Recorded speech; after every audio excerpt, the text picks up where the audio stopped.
ठीक है। इतिहास ये गुप्तोत्तर काल से, गुप्तोत्तर काल से क्या मतलब है? गुप्तों के बाद।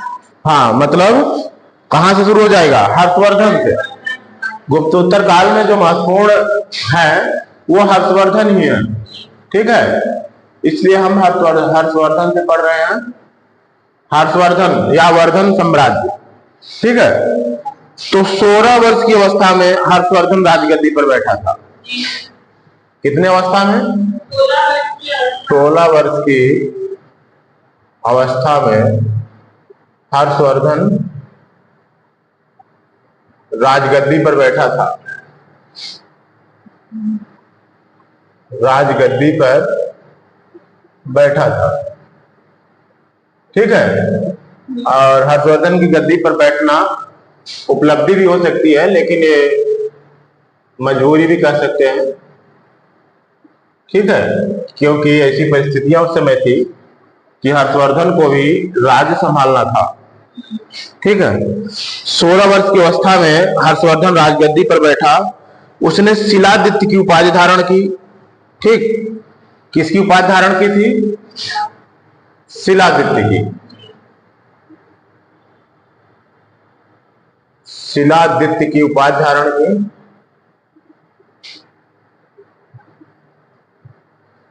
शिलादित्य की उपाधि। और ये हर्षवर्धन, ये वर्धन वंश कहां का था? थानेश्वर का। ठीक है, वर्धन वंश थानेश्वर से संबंधित था, और लेकिन उनका वंश थानेश्वर से संबंधित था, लेकिन उन्होंने कन्नौज की अपनी राजधानी बनाया। हर्षवर्धन थानेश्वर से संबंधित थे, थानेश्वर से थे, किंतु कन्नौज को अपनी राजधानी बनाया। कन्नौज को, इसी को महोदय नगर कहा जाता था ना। कन्नौज को अपनी राजधानी बनाया। ठीक है, कन्नौज को अपनी राजधानी बनाया। कन्नौज में कौन सा वंश था? कन्नौज में मौखरी वंश है ना। तो यहीं पर इनकी बहन राजश्री का विवाह हुआ था। ठीक, तो परिस्थिति ऐसी रही कि हर्षवर्धन को दोनों जगह का राज्य संभालना था, इसीलिए इन्होंने कन्नौज को अपनी राजधानी बनाया। ठीक है, तो बाणभट्ट ने किसकी रचना की थी? बाणभट्ट हर्ष का दरबारी कवि था। ठीक है, हर्ष का दरबारी कवि था। हर्ष का दरबारी कवि था। बाणभट्ट हर्ष का दरबारी कवि था। इसने एक पुस्तक की रचना की थी, उसका क्या नाम था? हर्षचरित। ठीक है, इसने हर्षचरित की रचना की थी।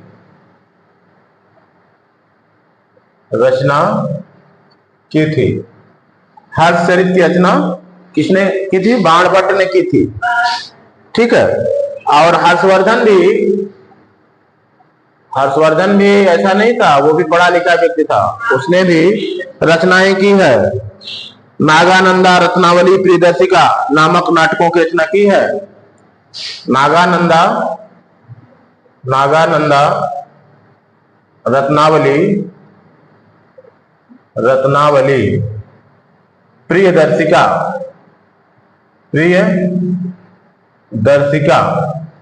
ये क्या है? हर्ष द्वारा रचित नाटक। हर्ष द्वारा रचित नाटक हैं तीनों, नागानंदा, रत्नावली और प्रियदर्शिका। ठीक है, रत्नावली और प्रियदर्शिका। ह्वेन-सांग हर्षवर्धन के शासनकाल में आया था। सामने आपके प्रश्न आया कि ह्वेन-सांग कब आया था? तो ह्वेन-सांग हर्षवर्धन के शासनकाल में भारत आया था। हर्षवर्धन के शासन काल में भारत आया था। ठीक है, ह्वेनसांग हर्षवर्धन के शासन काल में भारत आया था। दक्षिण भारत के चालुक्य शासक पुलकेशिन द्वितीय ने हर्षवर्धन को नर्मदा नदी के किनारे 630 ईस्वी में हराया था। चालुक्य शासक थे पुलकेशिन द्वितीय। चालुक्य शासक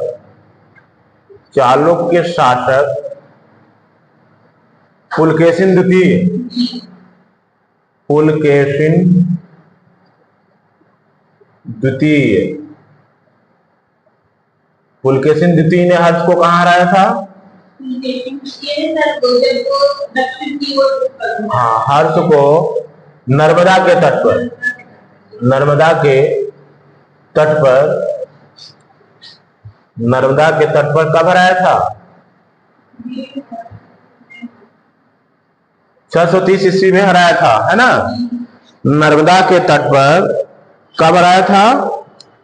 630 ईस्वी में।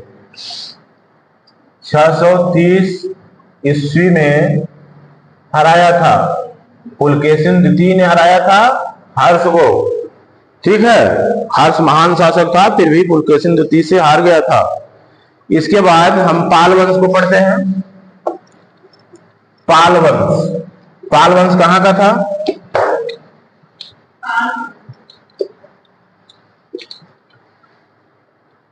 हर्ष के बाद पाल वंश। ठीक, गुप्तोत्तर काल में सबसे महत्वपूर्ण हर्ष, फिर इसके बाद पाल वंश। ठीक, पाल वंश का संस्थापक गोपाल था। किसने? संस्थापक गोपाल। कब? 750 ईस्वी। 750 ईस्वी। ठीक है, 750 ईस्वी में इसका स्थापना किसने की थी? गोपाल ने। ठीक है, इसकी राजधानी कहां थी? राजधानी मुंगेर थी। ठीक है, राजधानी मुंगेर थी, वहीं पर इसने स्थापना करी थी। यह बौद्ध धर्म का अनुयायी था, ये भी ध्यान में रखिएगा। बौद्ध धर्म का अनुयायी था। कौन था? यही गोपाल, जिसने स्थापना करी थी। बौद्ध धर्म का अनुयायी था। ठीक, बौद्ध धर्म का अनुयायी था। और सबसे जो क्वेश्चन बार बार पूछा जाता है कि विक्रमशिला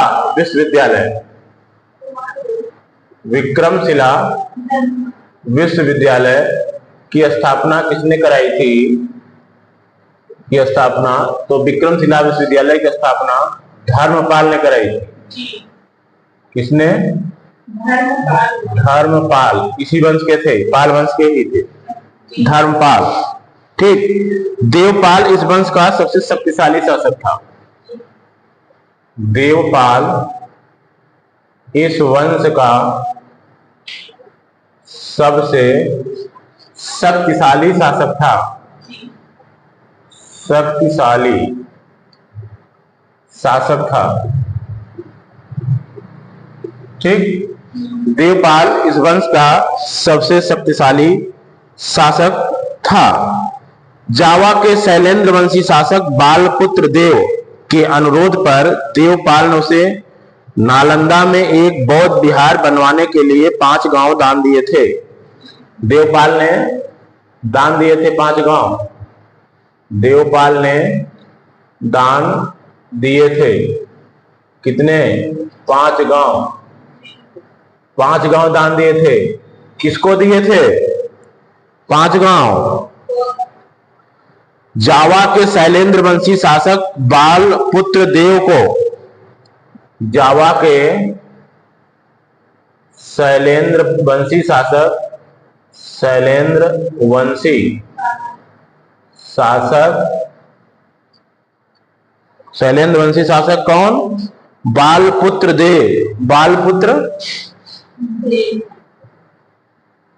बालपुत्र के अनुरोध पर, ठीक है, बालपुत्र देव के अनुरोध पर। तो जावा के शासक थे, जावा मतलब जावा के शैलेंद्र वंशी शासक थे, और ये बालपुत्र देव नाम था। इन्हीं के अनुरोध पर देवपाल ने 5 गांव दान दिए थे। किसके लिए? बौद्धों के लिए, ठीक है, बौद्ध विहार बनवाने के लिए, बौद्ध विहार बनवाने के लिए। कहां पर? नहीं भाई, जावा में दान क्यों देंगे? बौद्ध विहार बनवाने के लिए नालंदा में, ठीक है, बौद्ध विहार बनवाने के लिए नालंदा में। कहां पर? नालंदा, नालंदा में। देखिए, ये जावा सुमात्रा आप नाम सुने होंगे, ये दक्षिण पश्चिम एशिया का क्षेत्र है, ठीक है। यहाँ के शैलेंद्र वंशी शासक थे, वहां वो उनका नाम था बालपुत्र देव। उनके अनुरोध पर देवपाल ने 5 गांव उनको दान दिए थे, और वो अनुरोध किस लिए किए थे कि उनको बौद्ध विहार बनवाना था। कहां पर? नालंदा में। तो नालंदा के 5 गांव उनको दान दिए थे, ठीक है। ये देवपाल की उपलब्धि है, और ये सबसे शक्तिशाली शासक भी थे देवपाल। और धर्मपाल ने विक्रमशिला विश्वविद्यालय बनवाया था, ठीक है। और स्थापना तो आपको पता ही है कि गोपाल ने किया था, और मुंगेर को अपनी राजधानी बनाई थी, ठीक है। तो पाल वंश में इतनी बातें आपके लिए महत्वपूर्ण हैं। 750 ईस्वी में इन्होंने संस्थापक गोपाल ने किया था, ठीक। अब इसके बाद हम पढ़ते हैं, यहां तक हो गया गुप्तोत्तर काल का। अब हम दक्षिण भारत के कुछ राजवंशों को पढ़ लेते हैं। दक्षिण भारत के राजवंश, प्राचीन इतिहास में दक्षिण भारत के राजवंश।